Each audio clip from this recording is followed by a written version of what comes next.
वर्ग 2 के मेरे प्यारे बच्चों, सुप्रभात। बच्चों, आज हम लोग पाठ 6 का असाइनमेंट डिस्कशन करने जा रहे हैं।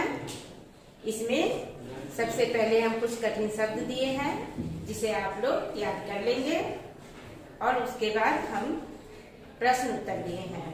इसमें हम 15 प्रश्न दिए हैं जिसका उत्तर हम एक एक करके यहाँ श्वेत पट पर लिख दिए हैं। आप लोग इसे नोट कर लेंगे और याद भी कर लेंगे। सबसे पहला क्वेश्चन है, ऋतुएं कितनी होती है? पहला क्वेश्चन क्या है बच्चों? ऋतुएं कितनी होती है? यहाँ उत्तर हम लिखे हैं, ऋतुएं 3 होती है। दूसरा प्रश्न है, वृक्ष किसको कुम्हलाते हुए देखा? वृक्ष घास को कुम्हलाते हुए देखा। तीसरा प्रश्न है, गर्म हवा के झोंके लिए कौन आ रही है? तीसरा का उत्तर है, गर्म हवा का झोंके लिए गर्मी आ रही है। चौथा प्रश्न है, गर्मी किसको खोजने जा रही है? इसका उत्तर होगा, गर्मी वर्षा को खोजने जा रही है। पांचवा प्रश्न है, तेज धूप से मेरा शरीर तवे की तरह जल रहा है, किसने किससे कहा?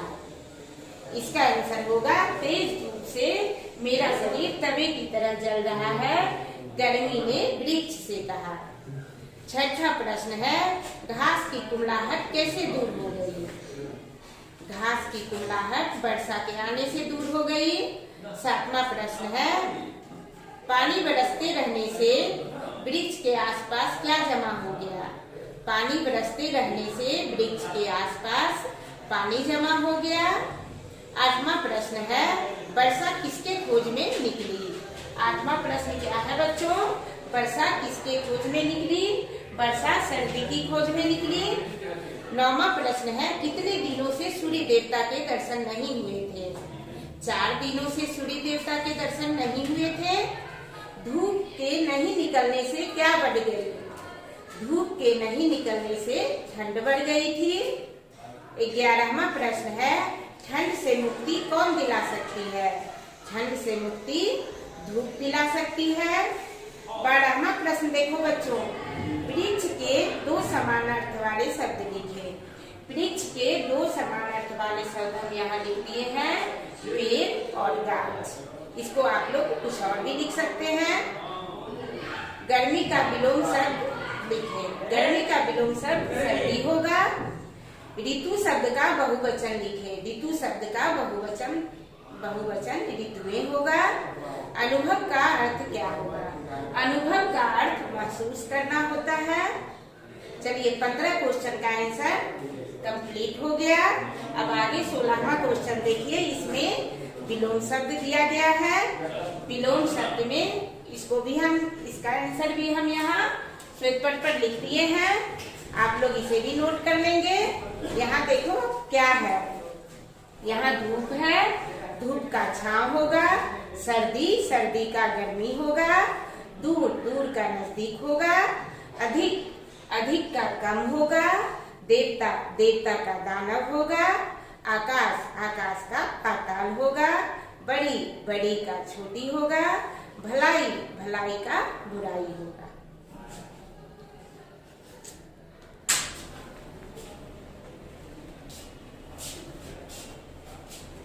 बच्चों, अब हम पाठ 6 का चैप्टर डिस्कशन करेंगे। इसमें पहला प्रश्न नंबर में है, टिक द करेक्ट, जिसमें 4 ऑप्शन दिए गए हैं। इसमें से एक को खाली स्थान में भरना है।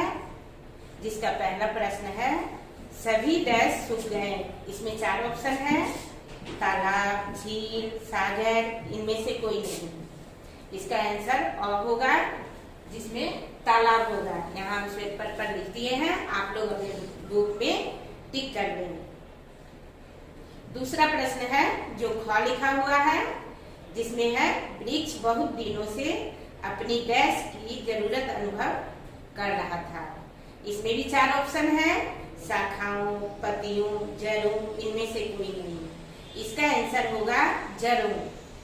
इसका आंसर क्या होगा बच्चों? जड़ों। इसमें आप लोग टिक कर लें।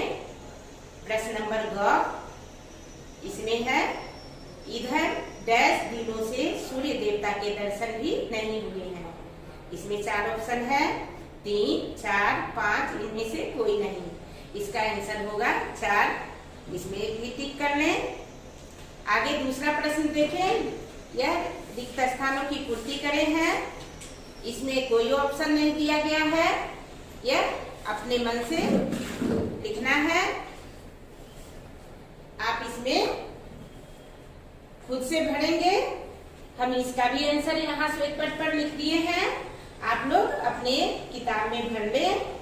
निकट की डैश कुमला रही थी, निकट की डैश कुमला रही थी। इसमें भराएगा, देखिए इधर, इसमें भराएगा घास। निकट की घास कुमला रही थी।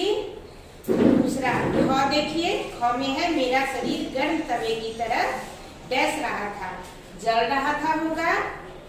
तीसरा है इतनी डैश सर्दी में सभी उकता गए, इतनी भयंकर सर्दी में सभी उकता गए। चौथा प्रश्न है वृक्ष अपनी जड़ों में डैश की आवश्यकता अनुभव कर रहा था। वृक्ष अपनी जड़ों में पानी की आवश्यकता अनुभव कर रहा था। चलिए ये भी हो गया पूरा। अब तीसरा प्रश्न देखिए, इसमें टिक द करेक्ट है, यह सही गलत लगाने वाला है। इसका 3 नंबर का पहला यानी क का प्रश्न सुनिए। वर्षा ऋतु में घास कुमला रही है, क्या होगा इसका? देखिए यहाँ श्वेत पट पर लिख दिए हैं, गलत होगा। पसंद यहाँ देखिए क हो गया।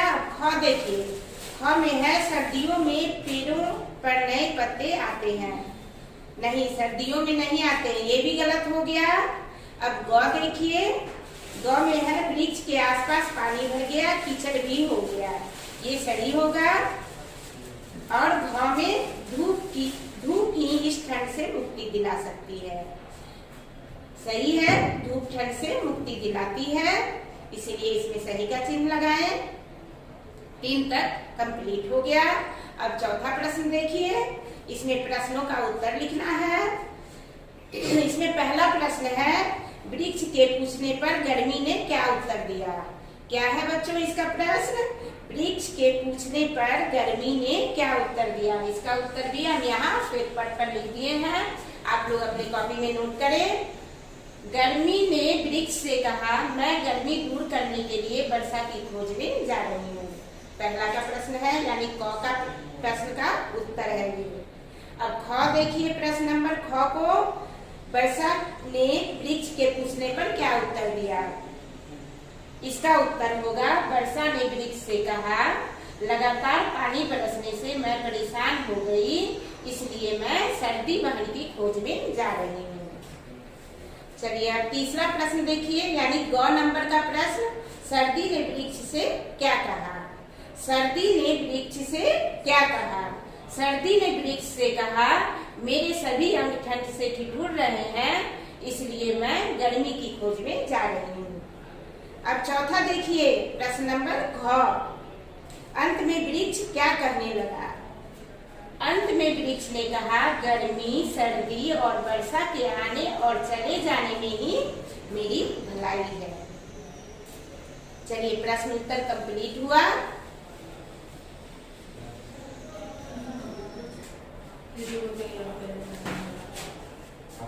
आइए बच्चों, अब आप लोग को व्याकरण बोध करवा यहाँ श्वेत पट पर लिख दिए हैं, उसको भी आप लोग कर लें।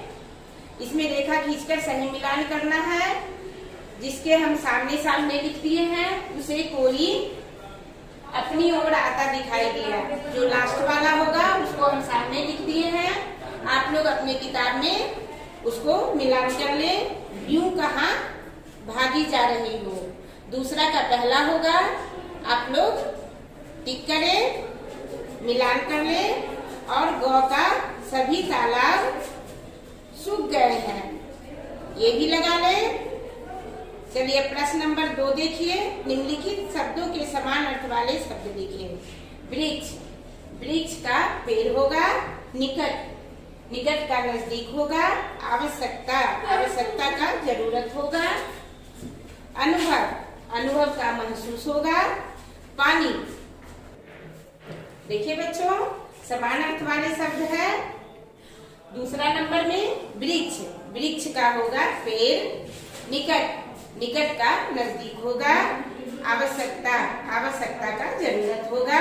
अनुभव, अनुभव का महसूस होगा। पानी, पानी का जल होगा। अब इसके आगे शब्द बोध है। शब्द बोध में कुछ अशुद्ध शब्द दिए गए हैं जिसको शुद्ध करके लिखना है। यहाँ हम उसको भी लिख दिए हैं। सर्दी, सर्दी को शुद्ध करके लिखना है। तालाब को शुद्ध करके लिखना है। झांके को और धूप को, इस चारों को भी हम यहाँ लिख दिए हैं। आप लोग अपने बुक में लिख लें और इसे अच्छी तरह याद कर लेंगे। धन्यवाद।